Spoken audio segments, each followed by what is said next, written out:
Welcome to the Gingerspyce Tiefling Druid episode 24. In this episode, I'm going to be doing Beyond the Rift, and I am level 24. This episode is taking place 3 months after the last episode. In fact, I had all my episodes right up through level the 29 episode already done. However, some significant changes have taken place since then, so I decided I would redo this leg of the series, which worked well since I was actually leveling back up and coming across this level again, so timing-wise, it made sense.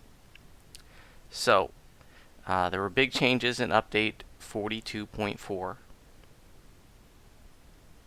and I'll get to some of those in a bit and how it affects this tune. But I want to go over the gear first. The gear is largely the same as last episode. There's just one new piece of gear. So I still have my torque, the Pansophic circlet, and Insightful Wisdom and Big Wisdom on the goggles. My old school Epic Red Dragon Plate from Bond 6. The big stacking hit points from the Heroic Green Steel Mineral 2 bracers. Big Constitution, Insightful Constitution on the ring. Dexterity parrying on the boots. Big stacking 25% miss chance on the Blurfinger gloves. This is kind of a gap filler. I've got Charisma on there, Devotion, Insightful Physical Sheltering. Thrumming Spark Cord is the same. This is the one new piece of gear. This is the Mysterious Cloak. This comes from, a couple times a year or so, they have the Monster Hunter Week special event, and the Remnant Trader has some special items, and this is one of them. And this item also comes in a Bracers version, and they're exactly the same, just different slots. And they also come in a variety of levels. This is the level 21 version.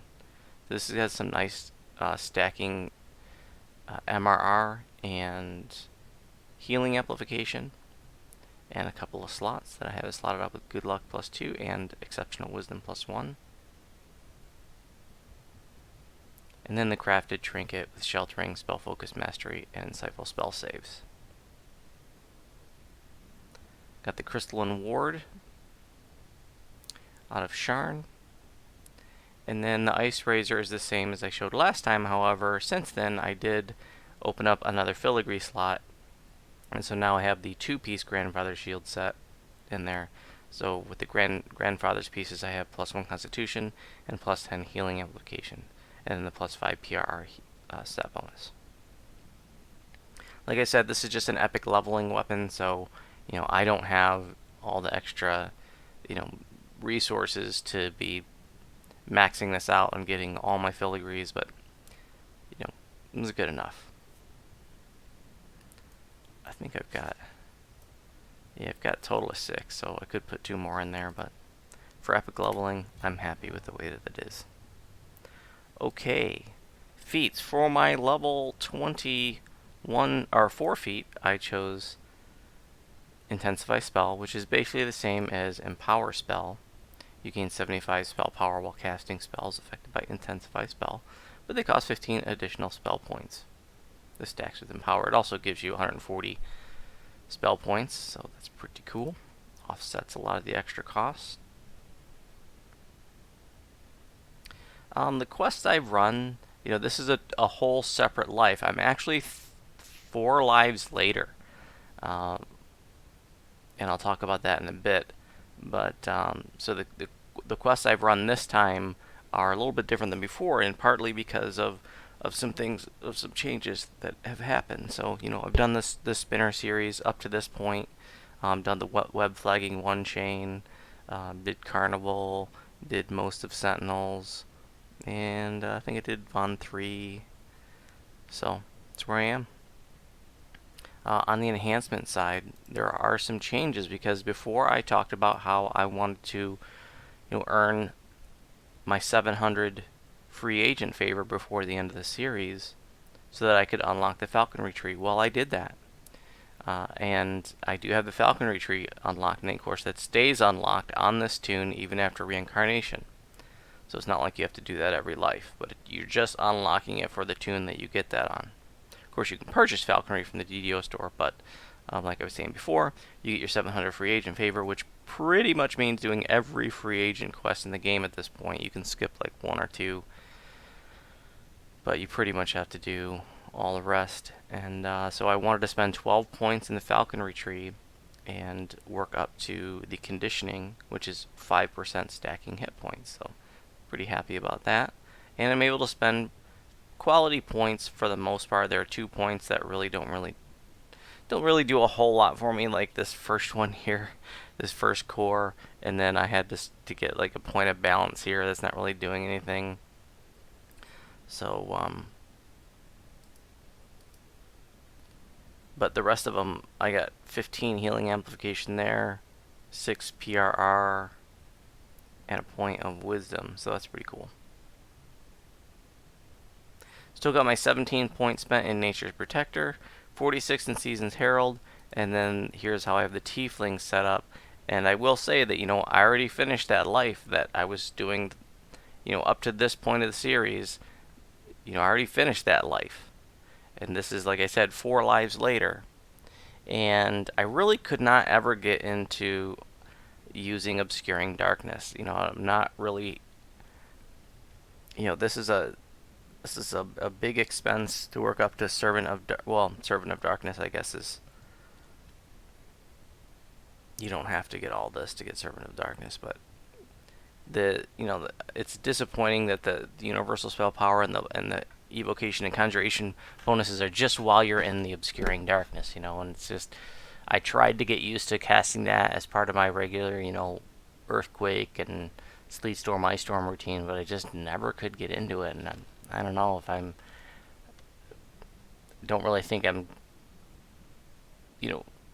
I don't know if I would recommend it, I guess is all I can say at this point. And honestly, part of the series too was to see, would I want to play my favorite druid as a tiefling. And while I really, really like the tieflings visually, and I do think there's some decent things here for the caster druid, at the end of the day, it's definitely not the strongest. I think Dragonborn and Deep Gnome are stronger, and I probably won't stick with it for my final build. It's fun to play it as a tiefling, but some of these things in this tree, like the Obscuring Darkness and all that you can get that complements that, as well as the Hellish Rebuke and the Ferocious Rebuke, just didn't seem worth it. And the Scorch doesn't scale well into epics, so I've gotten rid of that. And that's where things are.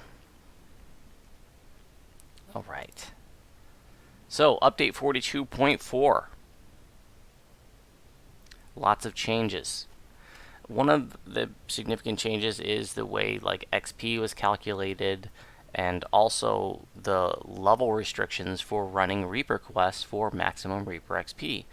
Prior to update 42.4, we had, in order to get maximum Reaper XP in Heroics and Epics, you had to run these quests at base normal level. Well, in Heroics, that meant running quests, 2 lower than what you otherwise would if you were elite streaking. But in Epics, that meant, generally speaking, running quests 4 lower than you could for elite streaking. So a quest like the one that I'm doing, which is a level 21 quest, you could actually do that at level 25 and get full elite streak bonus, but you had to do it at 21 to get maximum Reaper XP. Well, now that has changed. And one of the criticisms before is that, when Reaper mode came out and they told us we had to do the quest at base normal level to maximize our Reaper XP, that sort of divided the community. It split people into one segment of people who wanted to continue to elite streak, and then another group that wanted to get maximum Reaper XP. Well, now those groups are brought back together, because we can now do these quests at elite streak level for maximum Reaper XP. So again, in Heroics, your elite streak is 2 over base normal level, but in Epics, for 21 and up quests, it's 4 over. Level 20 quests, base level 20 quests, are kind of an in-between ground, and it's actually 3 levels above that. So a quest like from Carnival or Sentinel's Chain, you could be maximum level 23 and still get full Elite Streak and Reaper XP. Starting with level 21 quests, you can actually be level 25, as high as level 25, and still get maximum Reaper XP and Elite XP.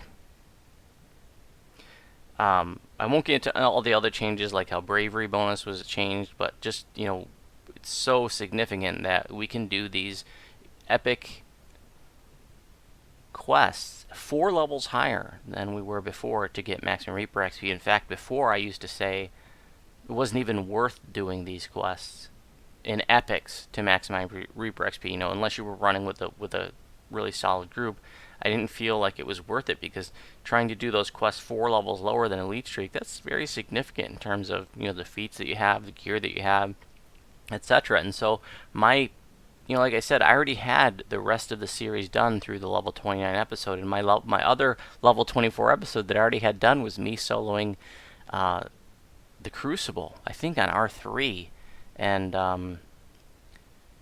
it actually went really well, except the end fight, those mobs were really chunky, and they hit really hard, and so I had to end up drinking the pots, and that end fight ended up being really drawn out. Where I was doing that at level 24 for maximum Reaper XP, now a quest like the Crucible can be done as high as level 28 for maximum Reaper XP. And the difference between level 24 and 28 is huge, again, in terms of, feats and gear and stuff like that. So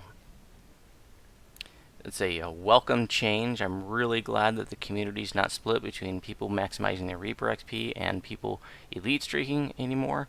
And I actually think now it's worthwhile doing some of these Reaper quests for, max Reaper XP, now that we can do them at a higher level. Whereas before, I just wanted to, do Slayers up, from 20 to 30 and just get it out of the way. But now with these changes, I think it's more realistic if you want to do Reaper quests, and do them, whatever skull you're comfortable with. We've been doing a lot of R4s lately, R5s too. But some of the other changes is that they made Reaper mode harder in some sense. It became easier because we can do these quests at higher level for maximum Reaper XP, but they made it harder by adding new Reapers for R5 and above. With R5, you get these new Vengeance Reapers, and you can get the Spare Reapers, and then R6 and up, you can get the Doom Reapers. And some of those Reapers are pretty scary too. They also amped up the dots of the Fear Reaper, so Fear Reapers are a lot scarier now. Prior to update 42.4, you could generally just ignore Fear Reapers and kill them last, because their dots just weren't that big of a deal. But now their dots, you get a few stacks on it, it's really, really serious, and Fear Reapers have become way more of a priority kill compared to what they used to be. They also made all Reapers, they give more hit points, so I'm still getting used to that. I used to have a good feel for what spells would take them out, but now it's it just seems like they have at least twice as many hit points as they used to. So it's I'm still adjusting to that. They've also gated the amount of hit points that you can get from your Reaper trees, and I will show you that I'm up to 87 Reaper points now. I can't remember what I had in the series, but I think I probably have one or two more Reaper points than I did in the last episode, because like I said, I'm 4 lives later. So I can't remember what it is off the top of my head, but it's like, levels from level 1 to 5, you can get a maximum of 50 hit points out of your Reaper trees, and from level 6 to 10, you can get 100, and and so on. So it's not just if you have a bazillion Reaper points that you can benefit from all that at lower levels. I mean, it used to be level gated before, but now it's level gated even more seriously. You can still spend, you can still get all of tier 1, for example, once you get to level 4, and spend your 36 points to get all of that. However, the amount of extra hit points that you get is capped at 50 for levels, at level 4, for example. And then once you get to level 10, you can get all of level, your tier 2 stuff, but the maximum, number of hit points that you can benefit from, extra hit points you can benefit from at that point would just be 100, and just, and so on and so forth. You're going to want to look at the update 42.4 release notes to get all the details about that, and I will put a link in the video description if you want to read more. It was a very significant update, and really, it's as big as not an update, but a patch. It really is big as any patches we've ever had. It was a really, really huge and significant patch. Okay, let's take a look at my destiny, because there were some changes here. So all the destinies got a makeover. There's not a whole lot going on here that would affect the way that I play my tune or the choices I made here. They did make some more melee-focused changes. So, if you had like a melee tank running an Unyielding Sentinel, there's some things that are going to help you out. One of the changes that I'm happy about is the Commanding Presence now. The amount of hate that it generates is plus 450% now. I believe it used to be 150%, so this is going to make it a lot easier for me to hold aggro. I've talked about before how, ever since Ravenloft came out and people have been doing, like ridiculous amounts of DPS, it's been increasingly difficult to hold aggro. Tanks don't do as much DPS as others, and so when you got high DPS tunes in your raid, it's really easy for them to steal aggro just without even trying, because they're just doing so much more DPS than you. But when you can have this multiplier to the hate that you're generating, then it makes it easier for the tank to hold aggro. So I'm very happy about that. I also dumped a point of Constitution and picked up Undying Vanguard. I don't know why I never really played with this before, but this is a really awesome oh shit button, and I actually picked it up on Voodoo as well. I like to run in Sentinel on Voodoo. And so it heals you for 1,000 hit points for 30 seconds. You gain 10,000 temporary hit points. So it's just, things start going sideways, you hit that, and I have loved it. I probably picked it up about a month ago, so I've been playing with it for several weeks, and really, really just love it. I also changed one of my twists. I changed the twists so they're slightly different. So I have Precise Evocation, Evocation Specialist, and Empyrean Magic.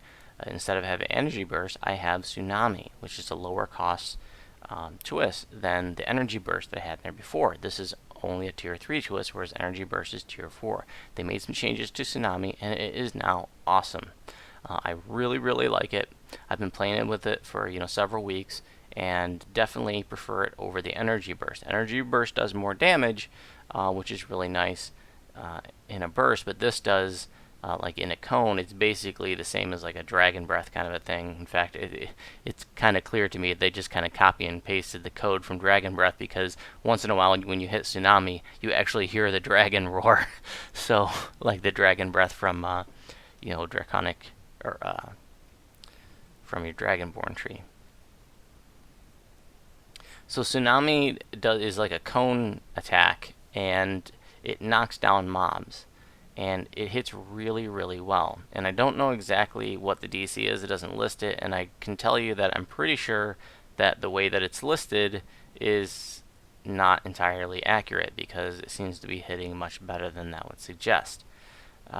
It also has a much lower cooldown than Energy Burst, which is 30 seconds. This is just a cooldown of 7 seconds. Unfortunately, it costs 50 spell points to use, which is pretty crappy, because that comes from a primal destiny, and that's like a native druid destiny, and druids are a low spell point class, as opposed to like Sorks or Favored Souls. Those are high spell point classes.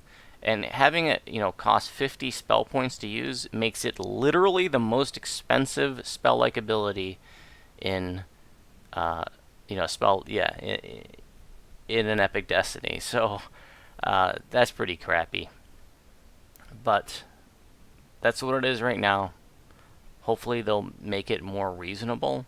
But in any event, it does have a really great knockdown effect, which is significant. In another way, because it helps to compensate for my Earthquake, which, well, they made some changes to Earthquake. In fact, they made some changes to all crowd control spells, in that they reduced the duration of them. So Earthquake especially like in high skull or a higher skull Reaper environment, is not nearly as useful as it used to be. Once you start getting up to like around R7, you throw an Earthquake, and Earthquake, kind of doesn't kick in right away. Like, you cast it, and it takes a couple seconds for that first tick to happen, and then it seems like you get like a few ticks out of it, and then it's gone. Like, it seems like it only lasts for about 6 or 7 seconds. So, as much as I love Earthquake, its usefulness in Reaper mode has been diminished, sadly. And so Tsunami has been wonderful to make up for that. Not only is it making up for the fact that Earthquake has been, has its duration lowered, but I also talked previously in the series about how, like, when I get to level cap, my DCs for Earthquake aren't really that great in Sharn, right? And I was going to have to try to figure something out. Like, maybe I was going to have to dump a couple pieces of my, legendary green steel set or something to fit in some other gear, maybe an artifact or, some other gear that could help my DCs. Well, I don't have to worry about that anymore because I don't really feel like I need to go out of my way to make Earthquake work in Sharn anymore, because guess what? I've got Tsunami. Tsunami hits a lot more reliably. It hits instantly, and the knockdown effect seems to last longer than Earthquake. I don't need to have as high DCs as for Earthquake, so I'm just going with Tsunami. And it has really been awesome, and it's possible that when I get all of the there's 12 new epic pass lives that happen in 42.4 as well. There's 4 new ones that each can be triple stacked, so total of 12. And once I get all of those, I'll have extra fate points. It's quite possible I could twist in both Energy Burst and Tsunami. I will have enough points at that point, but we'll see. But I'm definitely sticking with Tsunami instead of Energy Burst, and I just love it. It does some nice damage too. Alright. What else?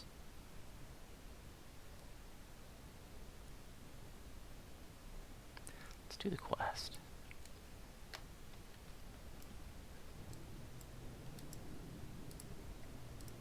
Let's try R4. So this is actually a lower level quest than the last one I did, because the level restrictions were changed.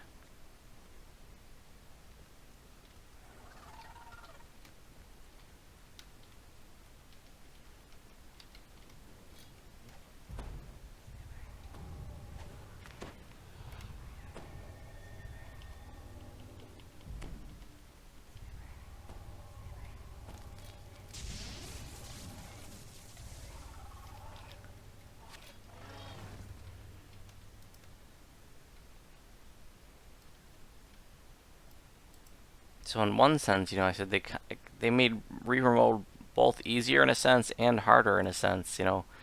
We can do them at a higher level, so that has the effect of making them feel easier. If you were like me doing, especially during heroics, doing quests at base normal level, and suddenly you can do them 2 levels higher, and like I said, that has the effect of making them feel easier. But if you had continued to elite streak that whole time, well, then it's going to feel harder for you. So the level change definitely makes it feel easier. But what makes it harder is the new Reapers. That Reapers are tougher, and so Reapers are part of the random element. Reapers and champions are part of the random element in questing. In hard. Well, champions show up in hard and above, but obviously Reaper's only in Reaper mode. And then you only get the new Reapers in R5 and up. But Fear Reapers are a lot scarier. All the Reapers are a lot chunkier, and the new Reapers, Vengeance Reapers, are scary. They drop these circles down, and then a few seconds later the circles explode. If you're standing in those circles, you're probably gonna die unless you have a ton of hit points. The Spare Reapers debuff the hell out of you. They can reduce your fortification significantly, making over 100% fortification important in heroics now if you're doing mid-skull Reaper and up. And then Doom Reapers, you know, if Carnage Reapers hit like a truck, Doom Reapers hit like a freight train.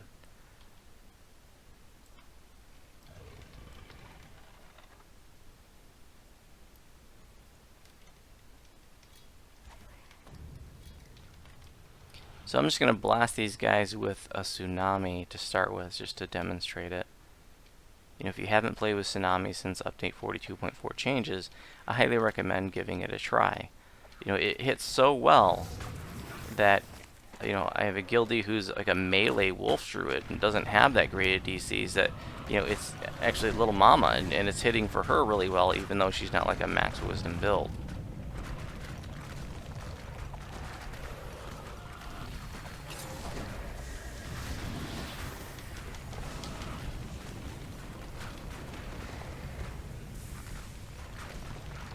I'll throw it again, you can see some damage numbers. He lost. They also reduced the lost souls that spawn, which sucks for casters.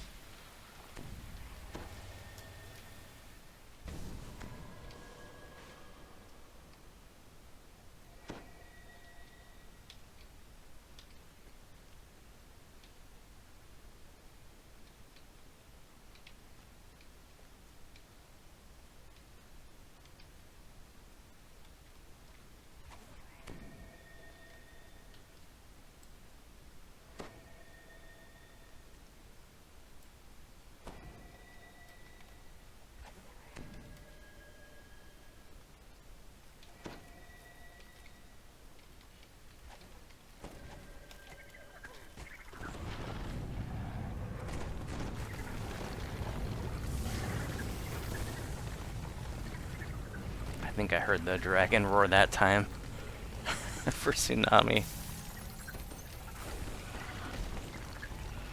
Energy Burst is still a really solid twist, you know, and if you like using that better, that's great. You know, it's awesome. It hits even better now than it did before.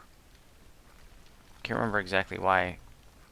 If it had something to do with the DC, I think it's being affected by evocation bonuses now or something like that. So it's landing more reliably.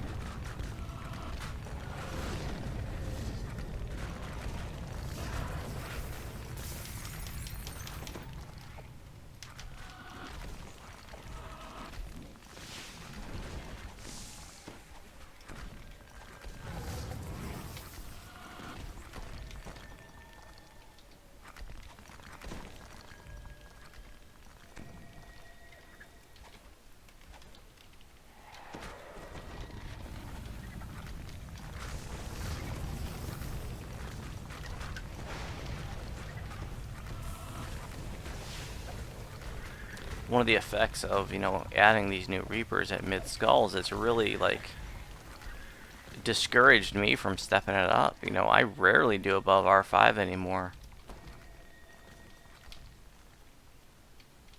You know, once you get above R5, you start getting Doom Reaper. So like, if we got like a full solid crew, I might step it up, you know, but it's still like, you won't find me doing, you rarely finding me doing anything above about R7.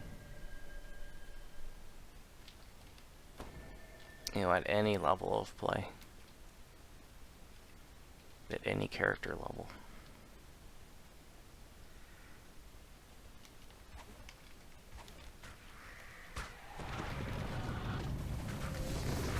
But I've been using Tsunami a lot, and you know, it's a lot of extra spell point usage, because it's 50 spell points per shot, so you know, it definitely was an adjustment for me.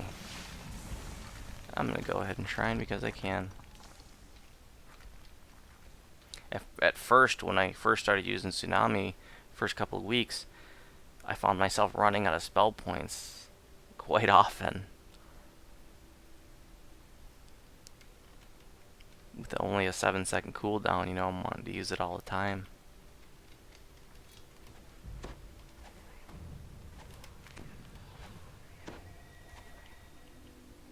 So, you know, to be clear, you know, based on what I said about Earthquake DCs, and, you know, like I said, my Earthquake DCs are kind of mediocre in Sharn. It works.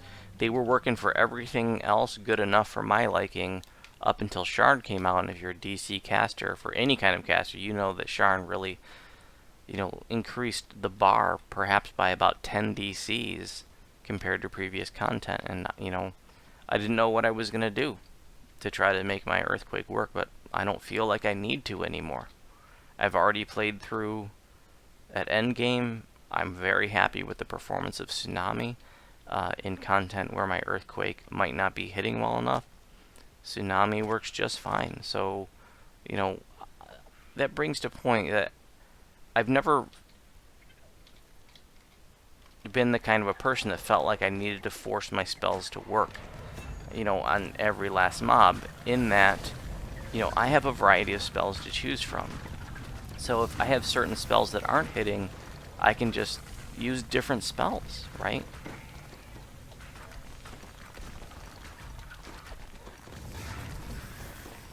And since Tsunami has a nice knockdown effect, for mobs that Earthquake is struggling with, well, shoot, I'll just focus on Tsunami.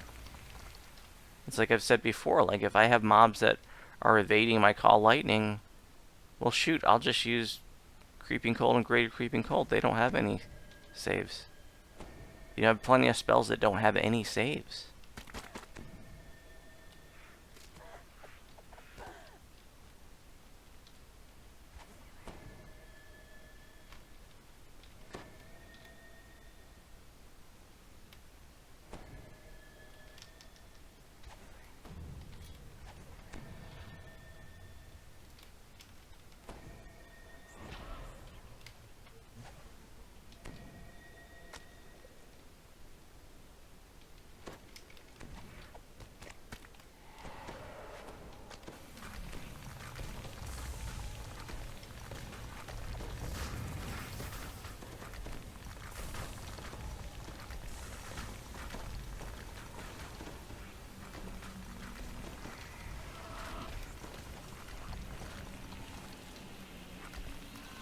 Lost Soul.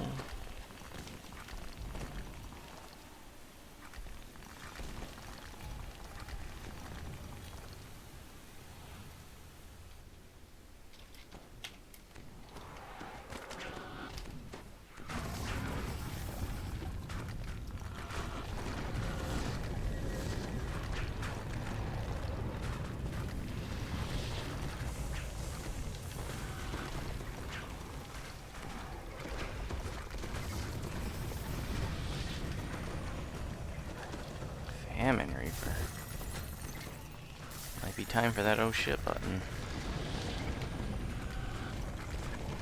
Which I just used.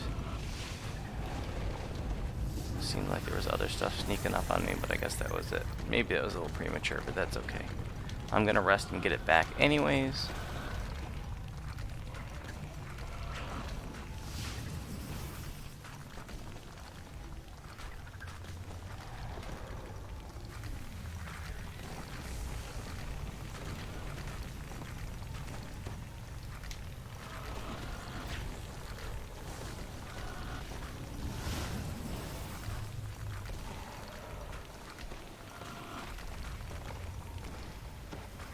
This guy's chunky.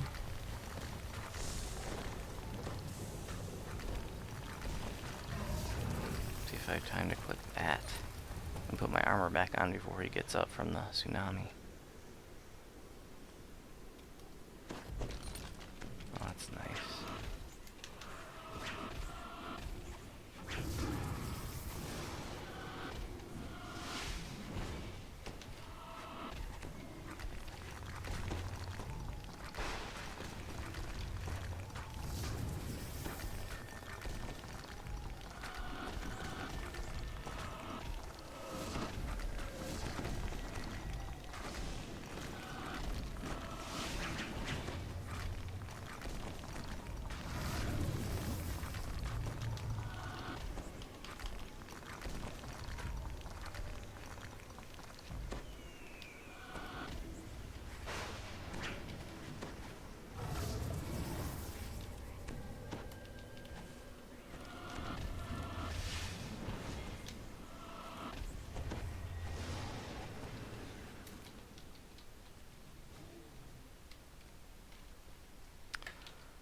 Well, that was a bit of an ordeal.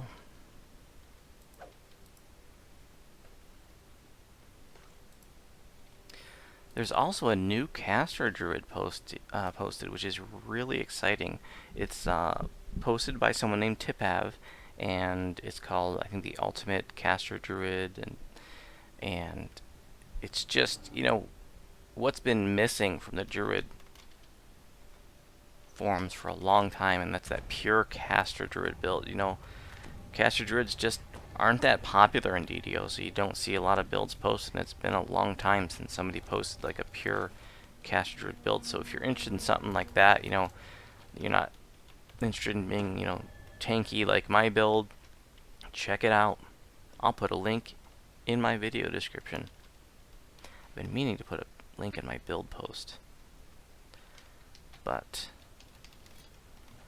my build post seems to be like maxed out. I guess there's a limit to how many characters that can be in a forum post, and every time I try to add something new, it just gives me an error.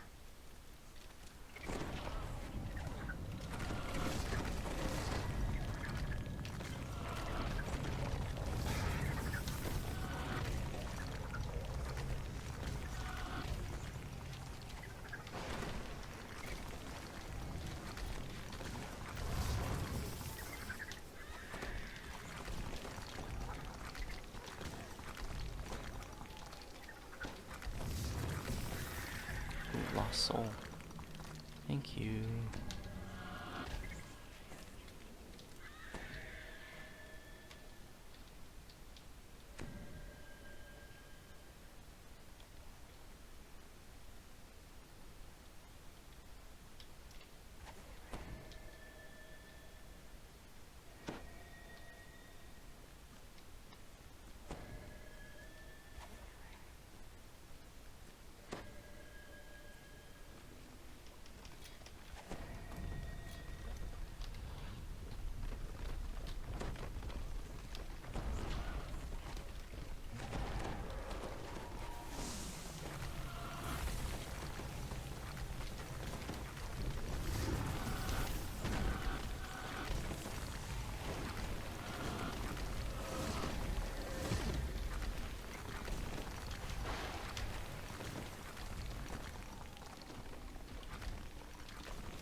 Oops, I threw an earthquake. Didn't need to do that because earthquake does not affect earth elementals.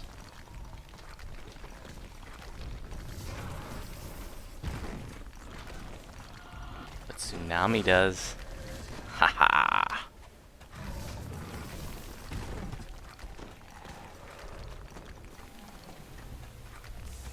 What is not to love?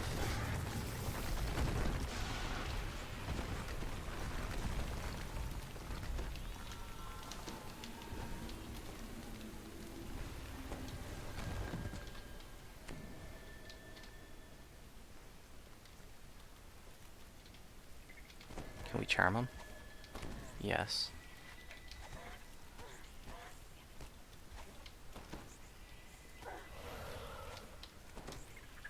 Just for fun. Oh, can't charm a soul of cruelty.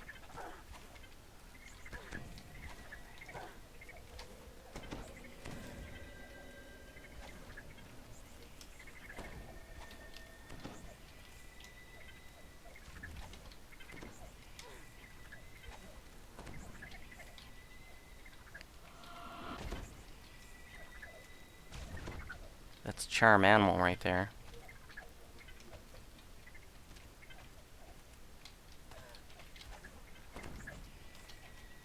Ooh, I better watch my own health, huh?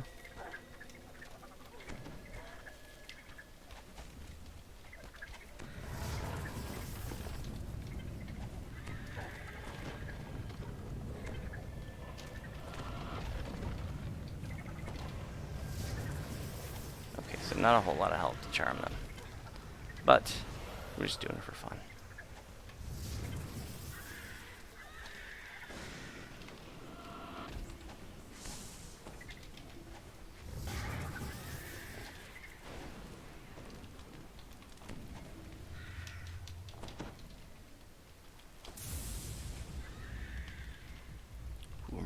on me. Oh shit.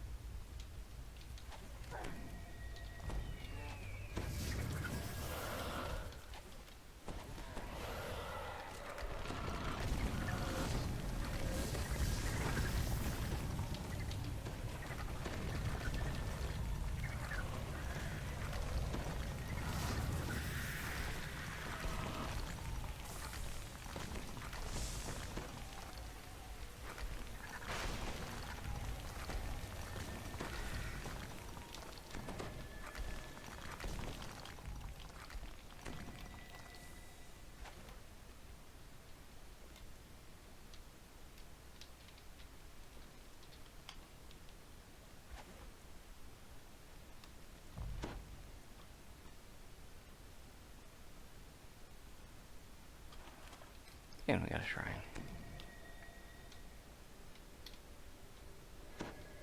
We should go kill these guys and then use it. That's what I think I'll do.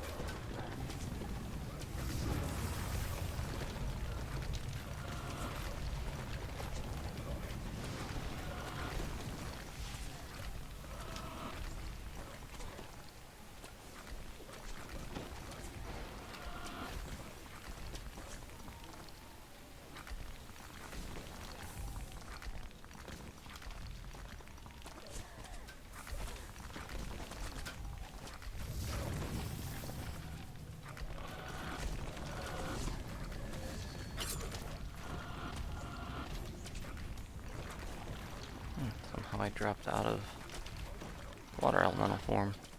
I am in form now, I just have the visual effect turned off.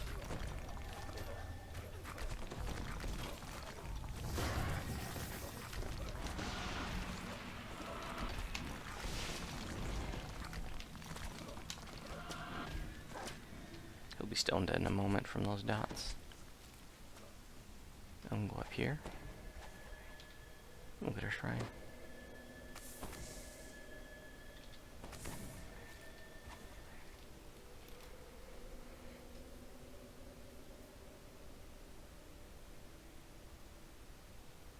So I actually I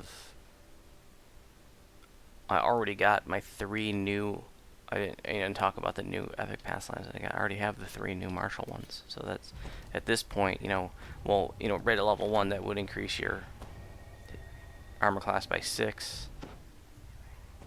At level 10, it would increase it by a total of 9, and at level 20, increase it a total of 12, which is where I'm at now. So I'll just show my numbers. So this is 12 higher than what I otherwise would have been. And then at level 30, it'll go up by an additional 3 over what it otherwise would have been. So I have 3 out of the 12 new epic pass lives. I'm not sure which ones I'm going to work on next, but Night Revel's around the corner, and I'm hoping to use that event as an opportunity to knock out as many epic pass lives as possible.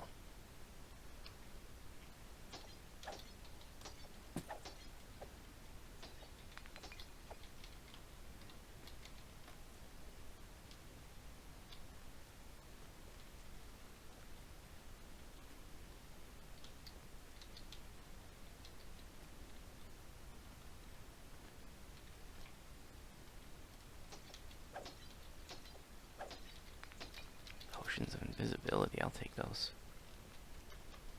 Gladly.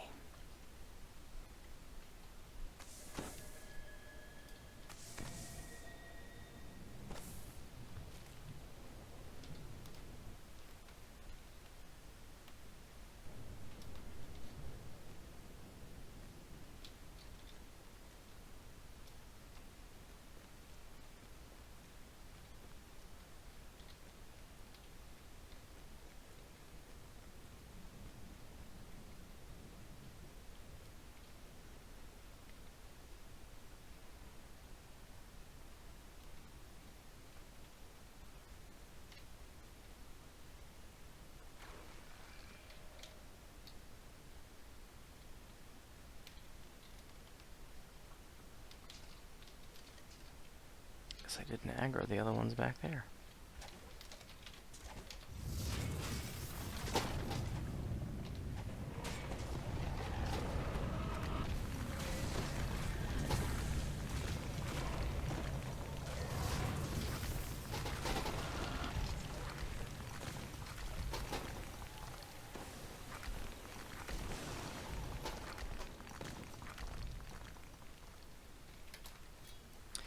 Some spell wards, so I'm just gonna break these with a ranged weapon.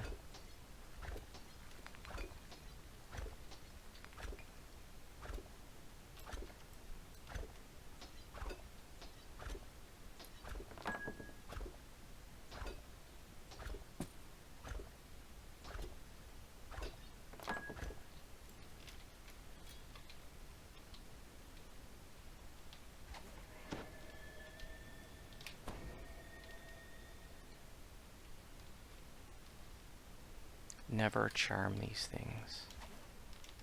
It can F it up. I've had it happen, and it sucks. You gotta kill both of these things in order for that gate to open.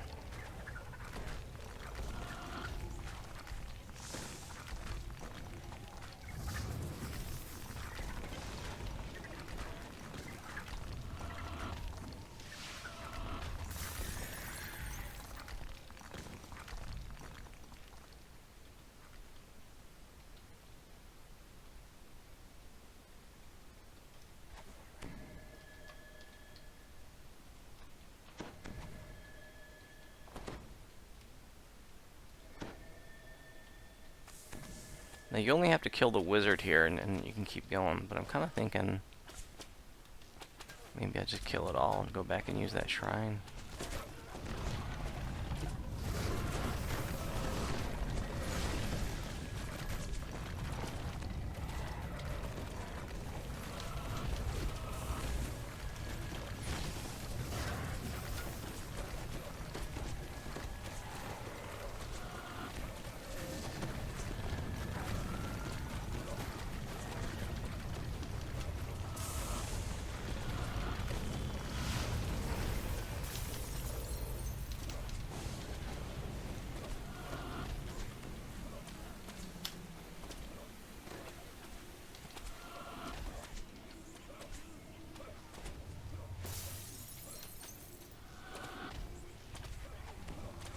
Once you kill the wizard, you can go right through the barrier.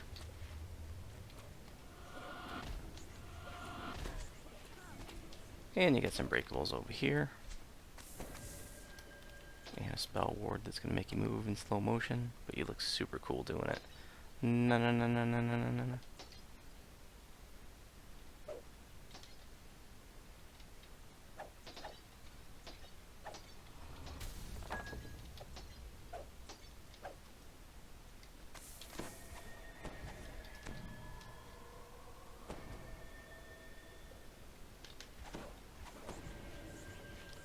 Well, I think I'm just going to chance it and not go back for the shrine. I've got my clickies. We'll see what happens. I might regret this.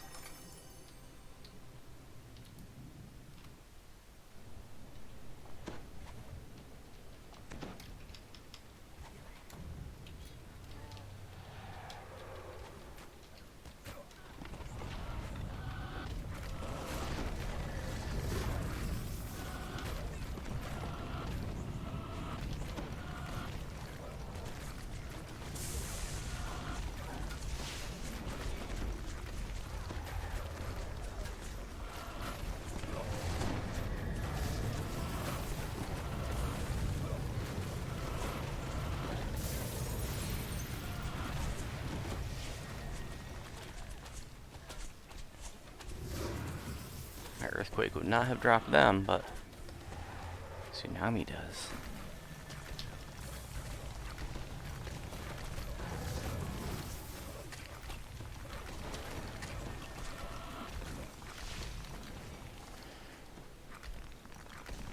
Any other mobs left? Alright, just me and the boss.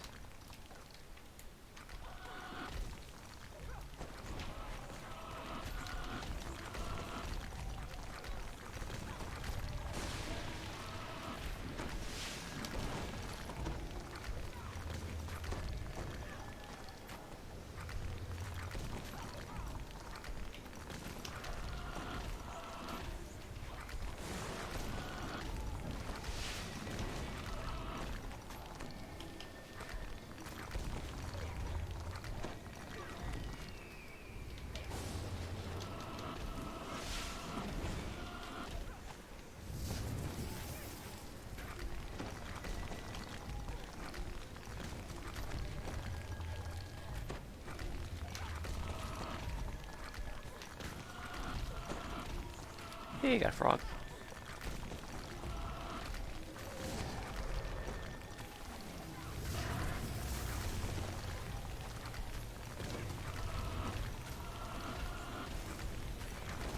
Shit.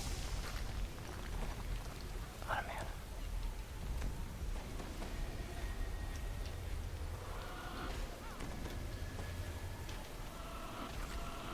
Should have enough to finish this, just barely.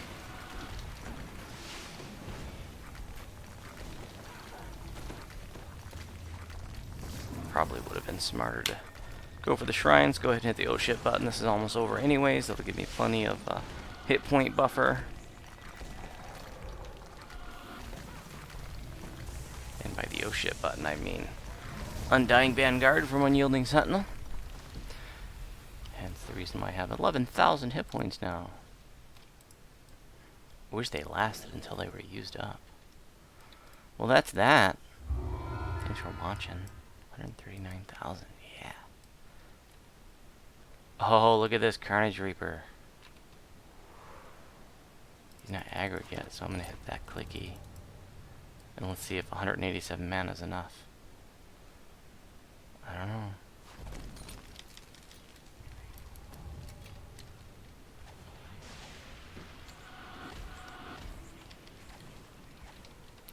As always, if you have any questions about my videos, you can respond on YouTube. And if you have any questions about my build, you can respond to my build post in the Druid forum.